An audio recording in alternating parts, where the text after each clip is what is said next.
Tuan-tuan, orang-orang ni tak pernah insaf. Tak pernah muhasabah. Tak pernah nak rasa bersalah. Kelang kabut, hiruk pikuk, kelam kabut, haru biru. Negara kita ini selama berbulan-bulan, bukan 1 bulan, 18 bulan, 33 bulan. Kerja tukar Perdana Menteri, ekonomi tidak tentu hala. Kita depan dengan pandemik. Orang ni masih lagi tak insaf. Sebab kerja dia apa? Dia nak menang Selangor, dia nak gunakan reserve kita, dia nak jadikan program politik, bukan nak majukan Selangor, nak main politik. Kita kena pertahankan negeri kita daripada pengkhianat-pengkhianat ini. Boleh tak boleh? Tak pernah insaf. Dah buat rosak insaf. Dah kalah insaf. Tak pernah insaf. Sebab itu saudara dan tuan-tuan yang saya kasih sekalian. Ini bukan soal siapa. Pakatan Harapan ke, UMNO ke, Barisan Nasional ke, jadi kerajaan sahaja. Ya, ini tugas parti, tugas utama parti atau kerja parti bertanding pilihan raya. Ini memanglah parti politik bertanding pilihan raya. Ada parti politik tak nak bertanding pilihan raya? Semua parti politik nak bertanding pilihan raya, semua nak menang pilihan raya. Semua kerja masing-masing.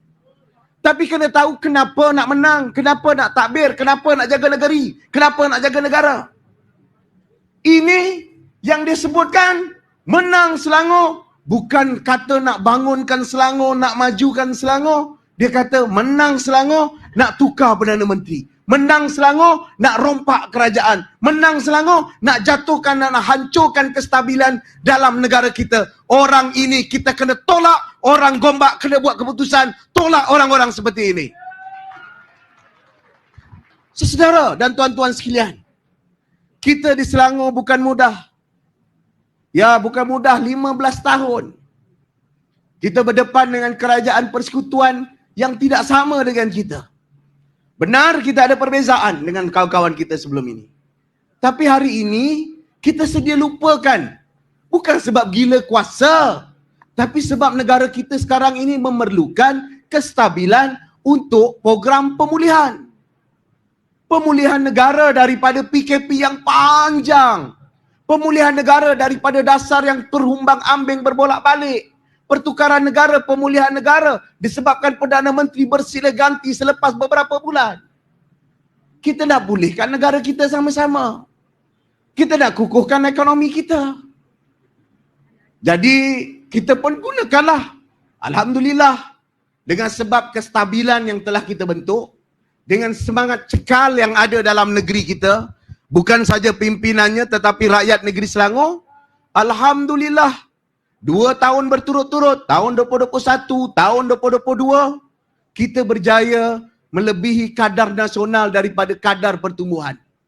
Tahun 2021, pertumbuhan kita pada kadar 5%. Nasional hanya 3.1, 3.2%. Data terbaru Jabatan Statistik Negara, kita tumbuh lebih 11%. Federal dalam 8.7%. Dan kita menyumbang 25.5% tertinggi dalam sejarah negeri Selangor. Selangor penyumbang terbesar kepada ekonomi dan juga hasil negara. Sebab apa kita jadi begitu? Sebab kita tak tukar-tukar benda nanti besar. Sebab apa kita jadi macam tu? Kita kekal stabil sampai habis term. Sampai kita bubar Dewan Negeri. Sampai habis penggal. Sempat kita rancang, sempat kita atur. Bukan hanya program pembangunan, program kebajikan kepada rakyat kita jaga. Ada kita ubah? Ya, kita ubah. Ubah kenapa? Sebab kita nak selesaikan masalah. Bukan kita nak berbangga-bangga dengan program kebajikan kita. Kita ini bukan hanya bangga nak tunjuk kita bersama dengan orang miskin, tapi kerja kita nak selesaikan masalah kemiskinan. Kalau kita tengok dulu, kita bantuan KIS kita RM200. Selepas pandemik, kita tengok RM200 tak cukup. Kita nambah jadi RM300 dalam program bingkas. Kalau dulu Azmin bagi RM2,400, sekarang kita bagi RM3,600 satu tahun. Kepada orang-orang susah dan orang miskin, ada 30,000 orang keluarga yang kita bantu di negeri Selangor. Ini ke yang korang nak ubah? Pengkhianat? Kita tak boleh nak ubah. Sebab itu saudara dan tuan-tuan sekalian, Mereka ini tidak ada hujah. Tidak ada alasan. Dia serang. Kata ekonomi tak makmur, ekonomi tak membangun. Alhamdulillah datanya ada, angkanya ada, reserve kita meningkat, pembelanjaan kita juga meningkat. Ramai rakyat dapat nikmat. Dia serang, tak makan. Datanglah Sanusi. Oh, untunglah Selangor. Sebab Selangor ni maju dengan sebab Kuala Lumpur. Inilah masalah. Sebab itu Selangor melalui inisiatif buku Darul Ihsan, kita terbitkan buku Sejarah Selangor. Tulisan M. Gulik daripada M. Bras. Kita translate dan kita terbitkan.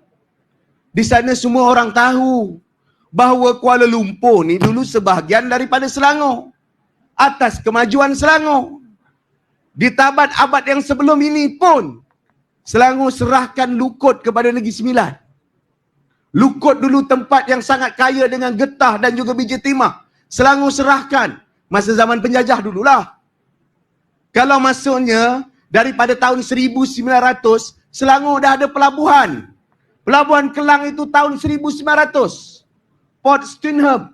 Sampai sekarang gerannya pun nama mukim Port Stingham. Orang yang tak faham sejarah ni, dia nak main sebut je. Itu saya tanya tadi. Kamu Kedah sebelah Pulau Pinang maju, yang kamu masih tak maju, kenapa? Sebab ini masalah. Kalau dia ada, dia hanya main sentimen, dia hanya main propaganda, lepas itu dia akan bakar semangat.